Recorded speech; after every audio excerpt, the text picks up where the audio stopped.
para a Comissão Arnes, cartilha do Ministério da Saúde sobre o aborto é um retrocesso aos direitos humanos. A gente vai falar sobre esse assunto com Maria Vitória Benevides, socióloga e membro fundadora da Comissão Arnes. Olá, Maria Vitória, bom dia, seja bem-vinda. Bom dia a todas. Agradeço essa oportunidade de falar em nome da Comissão Arnes, o que sempre muito me honra. Muito obrigada, seja muito bem-vinda, Maria Vitória. A gente vai falar aqui exatamente sobre essa nota, né, que tem como título as falsidades e os riscos da cartilha do Ministério da Saúde sobre o aborto. E só para acrescentar que a cartilha chama-se Atenção Técnica para a Prevenção, Avaliação e Conduta nos Casos de Abortamento, que foi lançada pelo Ministério da Saúde no dia 8 de junho deste ano, como um guia para apoiar profissionais e serviços de saúde. Maria Vitória, quais são as falsidades e riscos dessa cartilha? Olha, um dos pontos mais importantes, porque supostamente se baseia numa visão técnica das tecnicalidades jurídicas, afirma esses que são contra o abortamento legal, que não existe nenhum tipo de abortamento legal porque não existe uma lei específica votada pelo Congresso. Então, essa é a primeira falsidade, porque as leis e as especificações das condições para a legalidade do abortamento está claramente no Código Penal. E o Código Penal é aprovado pelo Legislativo. Então, nesse Código Penal fica bem estabelecido o que são as três condições de legalidade do aborto. É o risco, a vida e a saúde da mãe. Não é só a vida, muitas vezes essa gravidez causa danos irreparáveis, embora a mulher não morra, mas a morte está muito presente nos abortos clandestinos. Então, o primeiro é risco à vida da mãe. Eu acho esse item tão importante porque, na minha primeira juventude, adolescente ainda, eu lembro de um caso que foi muito comentado na época, de uma mãe de família, já tinha 3 filhos pequenos e que estava com uma gravidez, dessas gravidezes impossíveis. E ainda mais naquela época, isso anos 50 do século passado. E ela era sobrinha de um arcebispo da Igreja Católica, e a família foi consultar o arcebispo. O que devia fazer e tal. E ele disse: a vida da criança tem prioridade em relação à vida da mãe. Uma mãe que já tinha 3 filhos pequenos, ou seja, proibiu que a família encaminhasse para um aborto legal. A moça morreu, as 3 crianças ficaram órfãs, mas se manteve essa defesa da vida desde a concepção e a prioridade da criança. Então, esse risco à saúde e à vida da mãe é a primeira condição que torna legal o abortamento. A segunda é em caso de doença tão grave que, desde o momento do nascimento, leva a vida brevíssima da criança, que é, por exemplo, o caso de anencefalia. E o terceiro, que é importantíssimo, é o aborto legal quando a gravidez foi causada por violência sexual, por estupro. Esse é o mais comum. Nós estamos falando aqui, e desde o momento que o programa começou, já algumas mulheres já foram estupradas, tal a proporção de estupros. Bom, esse documento, que é apresentado como se fosse uma cartilha, emitido pelo ministro da Saúde, em nome da defesa da vida. E logo isso parece uma piada de péssimo gosto, porque como, em nome da defesa da saúde, esse ministério que, desde o começo da pandemia, deixou à míngua a população do país todo, o caso pavoroso de Manaus. Então, realmente, é algo inacreditável que o parecer, a cartilha apareça como a grande defensora da vida, em nome dos verdadeiros valores da família, da defesa da vida desde a concepção, etc. Então, o primeiro era isso. Não existe abortamento legal porque não existe lei votada pelo Congresso, o que é um absurdo defender isso. Bom, o outro problema na tal cartilha é quando afirma que o aborto inseguro não é um problema de saúde pública, como nós todos que defendemos os direitos da mulher acentuamos que aborto é um tema de saúde física e mental, pois todas as pesquisas realizadas nos países desenvolvidos do mundo todo e aqui no Brasil enfatizam o dano físico e psíquico de uma gravidez resultante de estupro ou em casos de doenças gravíssimas como a anencefalia. O dano físico e psíquico de levar adiante uma gravidez dessas é enorme.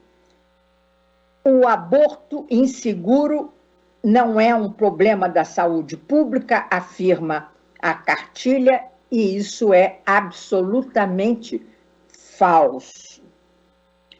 Claro que é um problema de saúde pública quando está mais do que comprovado que o aborto clandestino, o aborto inseguro, compromete profundamente a vida da gestante, com danos físicos e psíquicos. Nós insistimos mais ainda que o abortamento é um problema de saúde pública e nós insistimos que, pelos danos que causa o aborto clandestino e inseguro, é também um problema de direitos humanos. E quando nós sabemos que a maioria das mulheres que são levadas a aborto clandestino, inseguro, são meninas e mulheres pobres, não brancas e periféricas. São essas as mais atingidas, tanto pela violência sexual, estupro, quanto pela recorrência de gravidezes indesejadas e impossíveis de serem levadas com saúde, com uma vida minimamente de acordo com o que nós entendemos como dignidade, a vida com dignidade. Então, é um problema de saúde pública. Só para lembrar, em 2020, no Brasil, mais de 155 mil procedimentos de curetagem pós-abortamento. Num ano, mais de 155 mil procedimentos que são para corrigir os danos causados por um abortamento inseguro, clandestino. A segunda falsidade, na realidade a terceira, porque a primeira era a questão da lei, né? Há esta frase que é realmente um golpe profundo no direito das mulheres, quando afirma todo aborto é crime. Como? Se está na lei abortamento legal, naqueles 3 casos, risco à vida da mãe, anencefalia e resultante de estupro.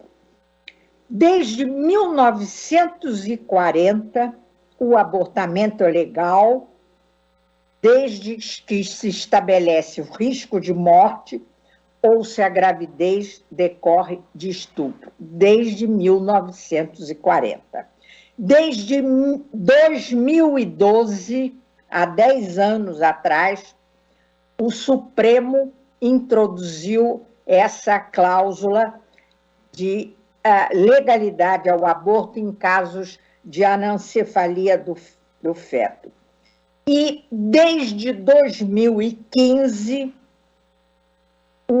o STF também confirma a legalidade de aborto em caso de estupro de vulnerável, o que é considerado meninas até 14 anos.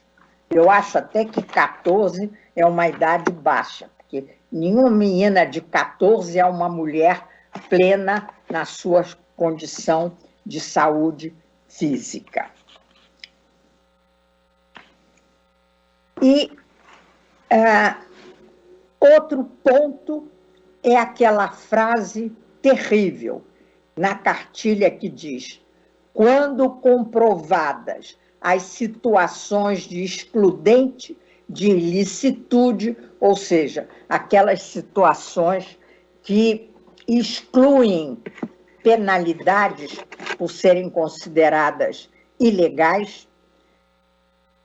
Só que esse excludente de ilicitude, que é o que tornaria legal, depende de uma investigação policial.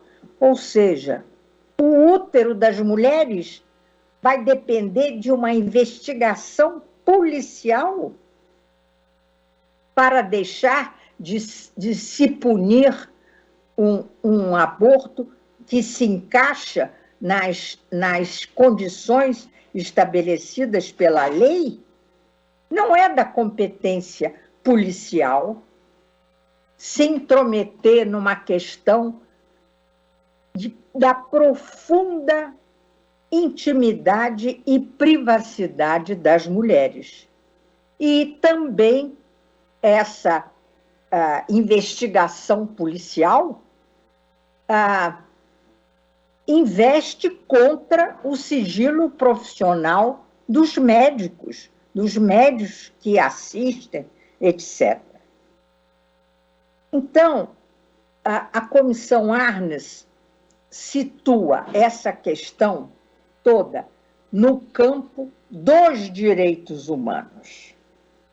Os direitos humanos defendem aqueles direitos, no caso das mulheres, inerentes à situação feminina, e enfatiza que nós não queremos que se respeite o direito à vida.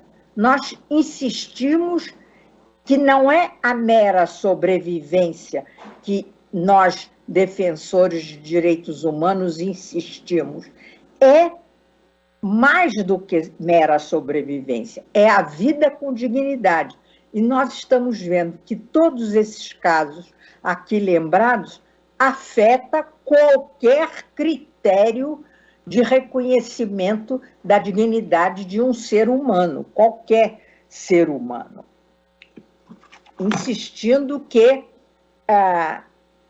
o caso, esse tema todo do abortamento legal ou não, revela uma profunda hipocrisia social. Profunda, porque todos nós sabemos, só olhar em volta, nas famílias, nas relações sociais, nós sabemos que quem tem um apoio familiar e pode pagar, realiza o aborto, mesmo sem estar dentro dessa exclusão de punição legal, que é o risco à vida, a anencefalia e o estupro. Muitas mulheres simplesmente têm 5 filhos, não querem ter mais um, não podem. E aí, não é o caso que nós estamos discutindo, que nós aqui estamos discutindo o aborto legal como uma exigência dentro do quadro dos direitos humanos. Mas eu respeito a posição de grupos feministas que insistem na prioridade da decisão materna, ou seja, cabe à mulher decidir se segue ou não o caminho natural de uma gravidez. Muito bem. Agora, Vitória, você falou, né, agora há pouco, que não é competência também dos profissionais de saúde ferir aí o princípio do sigilo profissional para denunciar vítimas de estupro à polícia, enfim, a questão aí da ética, né, e do que a lei fala, né, os profissionais de saúde não devem aí realmente fazer essa interferência, né, tão absurda, né, em relação à vida das mulheres. Teve o caso agora da atriz Clara Castanho, né, ela divulgou uma carta que ela revelou que ela foi vítima de estupro, engravidou, decidiu entregar a criança para adoção, enfim, tudo legal. Só que a atriz, ela passou aí, né, enfim, por esse episódio de uma forma agora terrível, porque caiu na internet, uma das profissionais ali de saúde disse que, olha, se isso cai na imprensa, em seguida já estava na mídia, né, mais nesses sites de fofocas, mas, enfim, tornou público o caso dela. E, realmente, como você falou, a questão também que gira em torno dessa gravidez, né, que não era desejada, foi de estupro, ela engravidou, fez a doação, é uma coisa também que interfere no emocional, né, no emocional dessa mulher, né, nessa questão psicológica também. Como é que você viu também, novamente, esse caso? A gente já teve o caso da menina que foi estuprada e que, enfim, teve dificuldade de fazer o aborto, agora mais esse caso, está vindo bastante à tona nesse momento, né, que a gente está vivendo do país. Como é que você está vendo também esses casos todos, hein, Vitória? Bem, eu vou responder primeiro logo no que você falou da consequência emocional, a consequência psíquica de danos grandes para quem passa por um estupro e ainda se depara com a possibilidade de engravidar do estuprador. E aí eu lembro daquela juíza, no caso de Santa Catarina, que chegou ao absurdo da máxima crueldade de chamar o estuprador de pai.